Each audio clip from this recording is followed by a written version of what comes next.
Bonjour, mesdames et messieurs et mesdemoiselles, bienvenue sur notre chaîne YouTube Kanteji Visionnaire le vrai.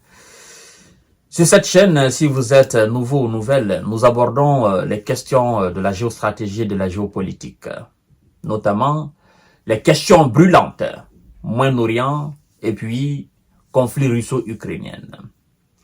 Monsieur Kanteji Visionnaire, pourquoi l'Israël fait tant de paperasse au sujet de sa représaille contre l'Iran? Pourtant, il ne fait pas de même contre Gaza et contre le Hezbollah de Liban. S'agissant de ces deux, l'Israël agit sans même faire de paperasse.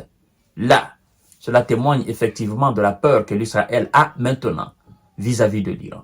Parce que, laissez-moi vous dire, M. Benjamin et ses troupes ne peuvent pas faire d'actions de haute précision et de haute intensité sans l'aval des États-Unis. Ils auront besoin, selon des experts, des appareils de direction et donc des satellites américains pour mener à bien ces missions. À l'image de l'Iran, qui a fait ses frappes sur des sites militaires selon des images satellitaires qui ont été touchées. Beaucoup ont été détruits, effectivement, des aviations militaires de l'armée de l'air israélienne. L'Iran qui n'a pas touché de sites civils et donc qui n'a pas touché de civils. Et donc, si l'Iran a la capacité dorénavant de faire de haute précision, des frappes de haute précision sans l'aide de qui que ce soit, l'Iran est considéré comme dorénavant une puissance militaire, ce qui n'est pas le cas de l'Israël, qui a besoin des appareils de direction des États-Unis pour toucher des cibles hautement sensibles de l'Iran, à savoir des installations nucléaires, mais aussi des installations pétrolières, chose que les États-Unis ne veulent pas pour le moment. Ils n'en veulent pas du tout. Et donc, Monsieur Benjamin Netanyahu nous a dit hier, après avoir désigné Emmanuel Macron, le président français, de n'avoir pas honte, effectivement aussi, après avoir manqué un très grand respect à la nation française, parce que, dit-il, toutes les nations civilisées actuellement se tiennent aux côtés de l'Israël. Et donc, toutes les nations qui ne se tiennent pas aux côtés de l'Israël, selon lui, sont des nations non civilisées. Il faudrait qu'il nous donne alors sa définition de la civilisation. Parce que nous savons que la civilisation, par définition, est le rapport conscient qui lie l'homme à la nature et l'homme à la société. Voilà, c'est ça, en fait, la civilisation. Le rapport que vous avez avec vos prochains, avec la société et avec la nature. C'est ce rapport-là qu'on appelle la civilisation. J'en passe. Je ne suis pas là pour vous faire un cours d'histoire, encore moins d'autres choses. Je suis là pour aborder les questions de la géostratégie. Et donc, M. Benjamin nous dit hier que l'Israël va riposter de plus belle. Et selon une source militaire israélienne, n'est-ce pas, qui a témoigné dans l'anonymat, selon l'agence Presse France, cette source militaire nous dit que l'Israël est en train de se préparer pour riposter contre l'Iran. Qu'ils ne vont pas laisser comme ça et qu'ils vont riposter. Alors, savez-vous que le ministre des Affaires étrangères iranienne était aux côtés de M. Bachar en Syrie? Et de là, il a fait une déclaration. Et je vais vous livrer tout à l'heure en détail ce qu'il a dit par rapport non seulement à la riposte de l'Israël, mais aussi ce que l'Iran va faire en cas de tentative de riposte de l'Israël. Mesdames et messieurs et mesdemoiselles, partagez la vidéo dans tous les groupes possibles et installez-vous confortablement, c'est très important. Le chef de la diplomatie iranienne a promis samedi que Téhéran réagirait encore plus forte si l'Israël répondait à l'attaque iranienne massive.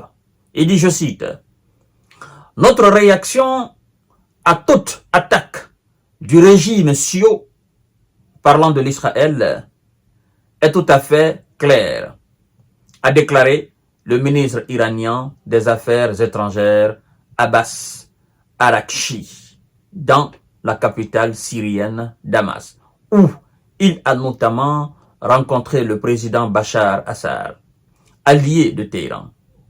Le 1er octobre, l'Iran a lancé, comme vous le savez, quelques 200 missiles sur le territoire israélien.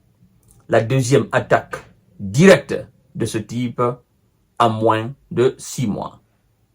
Alors, pour chaque action, il y aura une réaction proportionnelle et similaire de l'Iran. Et même plus forte, a-t-il assuré.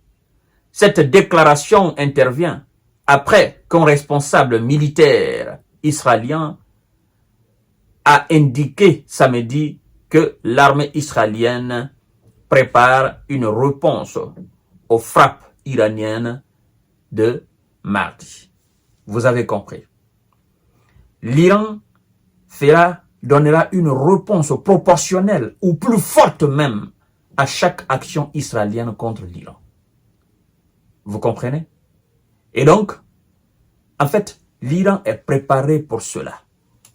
Et aujourd'hui matin, chères dames, chers messieurs, chères demoiselles, il y a une source encore, selon un média iranien, effectivement, qui nous dit que l'Iran a déjà préparé la riposte contre d'éventuelles attaques israéliennes. L'Iran indique avoir préparé sa riposte en cas de frappe israélienne. Téhéran a déjà préparé son plan de riposte au cas où l'Israël mènerait une attaque contre le territoire iranien, a indiqué dimanche un média citant une source militaire. Mardi soir, comme vous le savez, la République islamique a lancé aussi 200 missiles en direction d'Israël dans la deuxième attaque, n'est-ce pas, directe contre son ennemi juré qui est l'État hébreu. Après des tirs de missiles et effectivement de drones en avril, Israël a dit se préparer à une riposte, n'est-ce pas, à l'attaque de missiles iraniens. Alors, ils nous disent ceci. Le projet de réponse nécessaire face à une éventuelle action des CIO est tout à fait prêt. Et si l'Israël agit, la contre-attaque iranienne sera mise en œuvre, a indiqué dimanche l'agence Tasnim, citant une source militaire.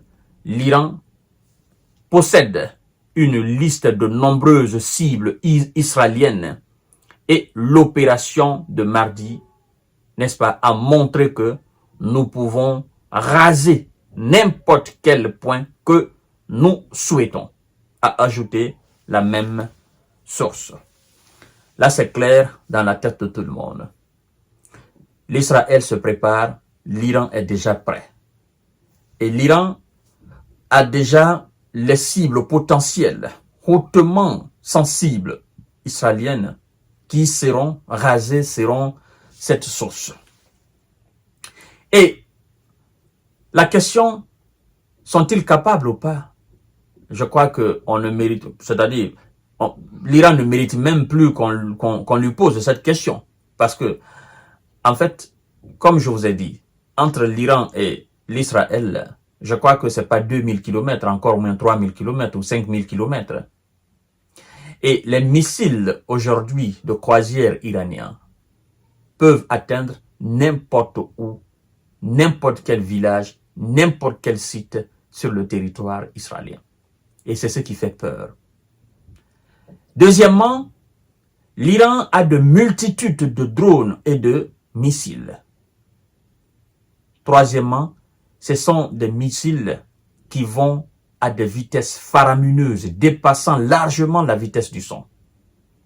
Quatrièmement, l'Iran a dorénavant la capacité de frapper avec une précision chirurgicale. On ne peut pas faire ces trucs-là sans des satellites. On ne peut pas faire ces trucs-là sans le savoir-faire. Et c'est ce qui étonne, c'est ce qui ébahit les alliés de l'Iran. Et c'est ce qui les pousse effectivement à demander à l'Israël de temporiser. Parce que ils ne savent pas réellement ce que l'Iran possède dans son coffre-fort. Vous avez vu la déclaration de l'Agence internationale de l'énergie atomique hier. Ça laisse à désirer. Je vous reviens tout à l'heure pour notre série d'informations décortiquage. Partagez la vidéo dans tous les groupes possibles. Et les tensions montent partout dans le monde entier contre M. Benyamin et son armée. Merci beaucoup.